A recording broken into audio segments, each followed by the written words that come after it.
ሰላም ሰላም የኢትዮ አካዳሚ ቤተሰቦች እንዴት ናችሁ? በያላችሁበት ሰላማችሁ ይብዛ።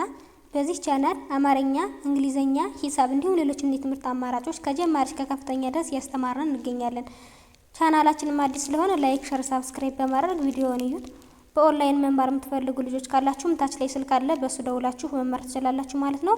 ትምህርቱን የምንሰጥበት አማራጮች በኢሞ፣ በቴሌግራም፣ በዋትስአፕ እንዲሁም በሌሎች የትምህርት አማራጮች በያላችሁበት ቦታ ሆናችሁ መማር ትችላላችሁ ማለት ነው።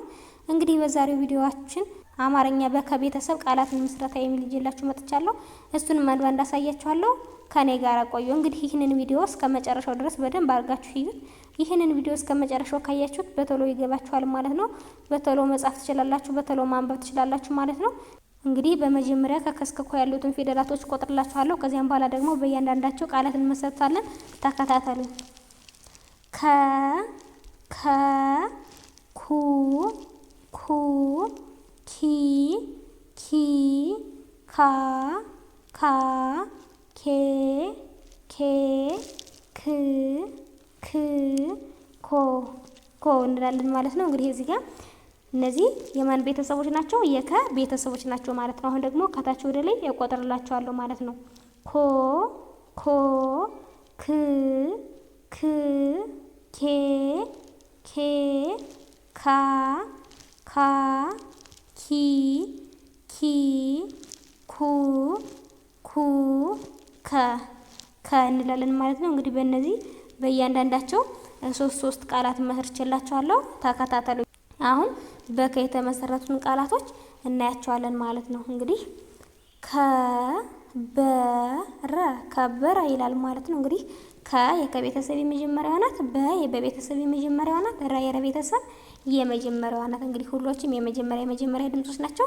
ስለዚህ በአንድ ላይ ከበረ የሚል ቃል መስርተውልናል ማለት ነው። ቀጣይ ደግሞ ከተማ ይላል ማለት ነው። ከ የከቤተሰብ የመጀመሪያዋ ናት። ተ የተቤተሰብ የመጀመሪያዋ ናት። ማ የመቤተሰብ የአራተኛዋ ናት። ስለዚህ በአንድ ላይ ከተማ የሚል ቃል መስርተውልናል ማለት ነው። ቀጣይ ደግሞ ከባድ ይላል ማለት ነው። ከ የከቤተሰብ የመጀመሪያዋ ናት። ባ የበቤተሰብ የአራተኛዋ ናት። ድ የደቤተሰብ የስድስተኛዋ ናት ማለት ነው። ስለዚህ ከባድ የሚል ቃል መስርተውልናል ማለት ነው። እንግዲህ እዚህ ጋር ያሉት በማን የተመሰረቱ ናቸው? በከ ወይም ደግሞ በመጀመሪያዋ ድምጽ የተመሰረቱ ናቸው ማለት ነው። ቀጣይ ደግሞ ወደ ኩ ወይም ደግሞ በሁለተኛዋ ድምጽ የተመሰረቱትን እናያለን ማለት ነው። ስለዚህ ኩል ይላል ማለት ነው። ኩ የከቤተሰብ የሁለተኛዋ ናት። ል የለቤተሰብ የስድስተኛዋ ናት። ስለዚህ ኩል የሚል ቃል መስርተውልናል ማለት ነው። ቀጣይ ደግሞ ኩንታል ይላል ማለት ነው። ኩ የከቤተሰብ የሁለተኛዋ ናት። ን የለቤተሰብ የስድስተኛዋ ናት። ታ የተቤተሰብ የአራተኛዋ ናት። ል የለቤተሰብ የስድስተኛዋ ናት ማለት ነው። ስለዚህ ኩንታል የሚል ቃል መስርተውልናል ማለት ነው። ቀጣይ ደግሞ እኩል ይላል ማለት ነው። የአቤተሰብ የሁለተኛዋ ናት። ኩ የከቤተሰብ የሁለተኛዋ ናት። ል የለቤተሰብ የስድስተኛዋ ናት። ስለዚህ እኩል የሚል ቃል መስርተውልናል ማለት ነው። እንግዲህ እዚህ ጋር የምታያቸው በኩ ወይም ደግሞ በሁለተኛዋ ድምጽ የተመሰረቱት ቃላቶች ናቸው ማለት ነው። እንግዲህ ቀጣይ ደግሞ በኪ የተመሰረቱትን እናያቸዋለን ማለት ነው። እንግዲህ ኪሎ ይላል ማለት ነው። ኪ የከቤተሰብ የሁለተኛዋ ናት። ኪ የከቤተሰብ የሶስተኛዋ ናት። ሎ የለቤተሰብ የሰባተኛዋ ናት። ስለዚህ ኪሎ የሚል ቃል መስርተውልናል ማለት ነው። ቀጣይ ደግሞ ኪዳን ይላል ማለት ነው። ኪ የከቤተሰብ የሶስተኛዋ ናት። ዳ የደቤተሰብ የአራተኛዋ ናት። ን የነቤተሰብ የስድስተኛዋ ናት ማለት ነው። ስለዚህ ኪዳን የሚል ቃል መስርተውልናል ማለት ነው። ቀጣይ ደግሞ ኪራይ ይላል ማለት ነው። ኪ የከቤተሰብ የሶስተኛዋ ናት። ራ የረቤተሰብ የአራተኛዋ ናት። ይ የቤተሰብ የስድስተኛዋ ናት ማለት ነው። ስለዚህ በአንድ ላይ ኪራይ የሚል ቃል መስርተውልናል ማለት ነው። ስለዚህ እነዚህ ደግሞ በኪ ወይም ደግሞ በሶስተኛዋ ድምጽ የተመሰረቱት ቃላቶች ናቸው ማለት ነው። ቀጣይ ደግሞ ወደ ቀጣዩ ነው። ቀጣይ ደግሞ በካ የተመሰረቱትን እናያለን ማለት ነው። እንግዲህ ካምብ ይላል ማለት ነው። ካ የከቤተሰብ የአራተኛዋ ናት። ም የመቤተሰብ የስድስተኛዋ ናት። ብ የበቤተሰብ የስድስተኛዋ ናት ማለት ነው። ስለዚህ ካምብ የሚል ቃል መስርተውልናል ማለት ነው። ቀጣይ ደግሞ ድካም ይላል ማለት ነው። ድ የደቤተሰብ የስድስተኛዋ ናት። ካ የከቤተሰብ የአራተኛዋ ናት ወይም ይችኛዋ ናት። ም የመቤተሰብ የስድስተኛዋ ናት። ስለዚህ ድካም የሚል ቃል መስርተውልናል ማለት ነው። ቀጣይ ደግሞ ካቶሊክ ይላል ማለት ነው። ካ የከቤተሰብ የአራተኛዋ ናት። ቶ የተቤተሰብ የሰባተኛዋ ናት። ል የለቤተሰብ የሶስተኛዋ ናት። ክ የከቤተሰብ የስድስተኛዋ ናት ማለት ነው። ስለዚህ ካቶሊክ የሚል ቃል መስርተውልናል ማለት ነው። ስለዚህ እነዚህ ደግሞ በካ ወይም ደግሞ በአራተኛዋ ድምጽ የተመሰረቱት ቃላቶች ናቸው ማለት ነው።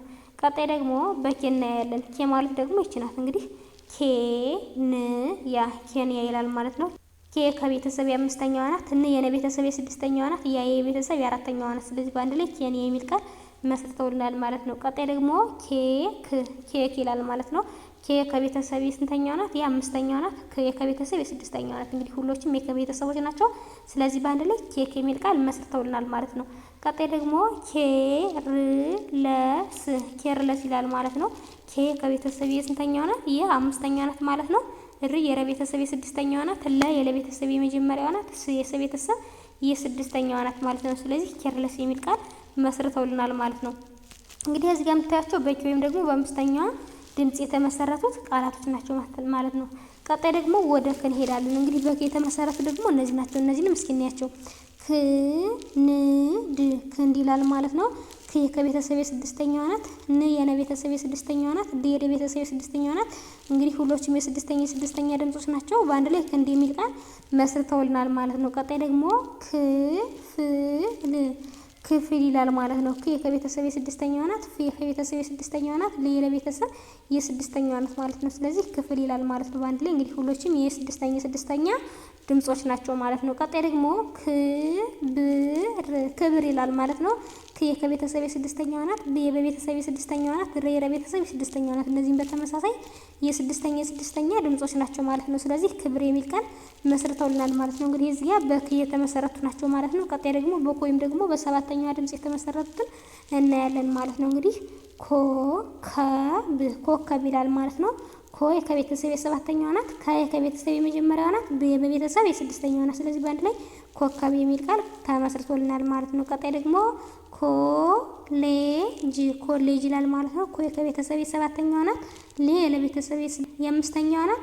ጂ የጂ ቤተሰብ የስድስተኛዋ ናት። ስለዚህ በአንድ ላይ ኮሌጅ የሚል ቃል መስርተውልናል ማለት ነው። ቀጣይ ደግሞ ኮሚሽን ይላል ማለት ነው። ኮ ከቤተሰብ የሰባተኛዋ ናት። ሚ የመቤተሰብ የሶስተኛዋ ናት። ሺ የሸ ቤተሰብ የስድስተኛዋ ናት። ነ የነ ቤተሰብ የስድስተኛዋ ናት። ስለዚህ በአንድ ላይ ኮሚሽን የሚል ቃል መስርተውልናል ማለት ነው። እንግዲህ እዚህ ጋር ደግሞ በኮ ወይም ደግሞ በሰባተኛዋ ድምጽ የተመሰረቱት ቃላቶች ናቸው ማለት ነው። እንግዲህ በዛሬው ቪዲዮአችን በአጠቃላይ ከከስ ከኮ ባሉት በእነዚህ በሰባቱም ድምጾች ቃላትን መስርተን አይተናል ማለት ነው። እንግዲህ በቀጣይ ቪዲዮ እስከምንገናኝ ድረስ በያላችሁበት ሰላም ቆዩልኝ።